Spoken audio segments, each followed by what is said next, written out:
मेघा के रंग हैं वो तो आपको पता है जब छाते हैं तो कैसे होते हैं। So I am very much happy. 2023 का जो है ये फर्स्ट एक तोहफा न्यू ईयर का मिल रहा है हमारी आवाम को कि हमेशा मैंने पंजाब को मिलाने की कोशिश की है, जिसमें मेरा एक साझा पंजाब बहुत बड़ी काविश है। सो मैं तो हमेशा यही कहती हूँ कि अच्छा काम हर जगह अप्रिशिएट होता है, चाहे वो लहंदे पंजाब में हो या चढ़ते पंजाब में हो।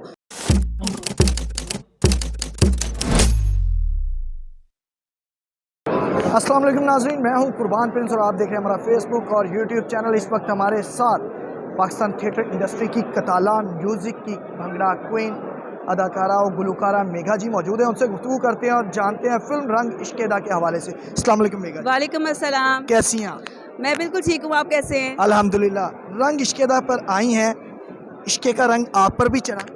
वो तो हमेशा ही चढ़ता रहता है, और जो मेघा के रंग हैं वो तो आपको पता है जब छाते हैं तो कैसे होते हैं। So I am very much happy.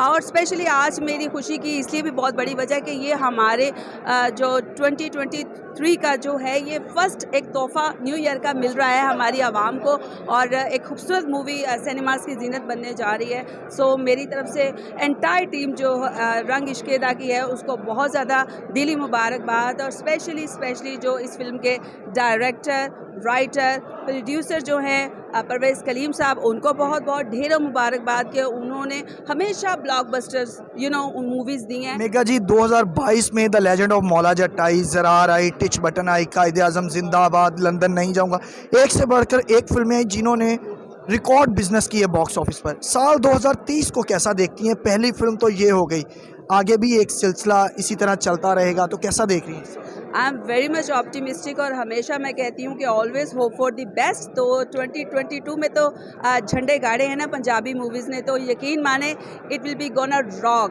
तो ये जो रंग इश्क-ए-दा है ना, ये पूरी दुनिया में सर चढ़ के बोलेगा। पंजाब के खूबसूरत स्पेशली रंग दिखाए गए हैं यहाँ पे, तो पाकिस्तानी पंजाबी फिल्में बहुत अच्छी बन रही हैं, उधर से इंडियन भी बन रही हैं। समझती है कि हम इंडियन फिल्मों का मलिया मेट करने में कामयाब हो जाएंगे? देखिए, हर कल्चर, हर खिते का एक अपना कल्चर है। सो हमारा जो लहंदा पंजाब और चढ़ता पंजाब है, जैसा कि एज़ यू नो कि हमेशा मैंने पंजाब को मिलाने की कोशिश की है, जिसमें मेरा एक साझा पंजाब बहुत बड़ी काविश है। सो मैं तो हमेशा यही कहती हूँ कि अच्छा काम हर जगह अप्रिशिएट होता है, चाहे वो लहंदे पंजाब में हो या चढ़ते पंजाब में हो। तो हमारी फिल्मों का जो एक ख़ास किस्म का मूड होता है ना, वो पूरी दुनिया में चढ़ता है। 13 को फिल्म आ गई जी, ये रंग इश्क-ए-दा। 25 को आ रही है शाहरुख खान की पठान फिल्म, तो कैसा देखती हैं कंपैरिजन? एक और फिल्म भी पाकिस्तानी आ रही है, तो हम अच्छा बिजनेस करेंगे? देखिए, मुझे तो लग रहा है कि माजी दोबारा से रिपीट हो रहा है कि एक वक्त था जब हमारे सिनेमाज में दोनों मूवीज़ लगा करती थी, जिसमें इंडियन और पंजाबी आमने सामने थे, लेकिन पाकिस्तान की मूवीज़ सुपर हिट होती थी। तो मैं ये समझती हूँ कि कंपटीशन का दौर हमेशा रहना चाहिए, और वो तभी होगा जब मूवीज़ आएंगी, मूवीज़ बनेंगी। तो अब मैं बड़ी खुश हूँ कि हमारे पाकिस्तान में एक दोबारा से रिवाइवल आ गया है, मूवीज़ बन रही हैं, और पठान भी इटसेल्फ एक अच्छी प्रोडक्शन की मूवी है, नो डाउट। उसमें SRK है, शाहरुख खान है, और नो डाउट जब हमारी फिल्म में शान आते हैं तो वो काफ़ी लोगों को परेशान करते हैं। बहुत शुक्रिया मेघा जी। जी नाज़रीन, आपने मेघा जी की खूबसूरत गुफ्तगू सुनी, जिन्होंने बहुत ही खूबसूरत गुफ्तगू की और बताया कि इस फिल्म से और पाकिस्तान फिल्म इंडस्ट्री से उन्हें बहुत सी तवक्कुआत हैं, और साल 2023 में बॉक्स ऑफिस पर पाकिस्तान फिल्म इंडस्ट्री छा जाएगी।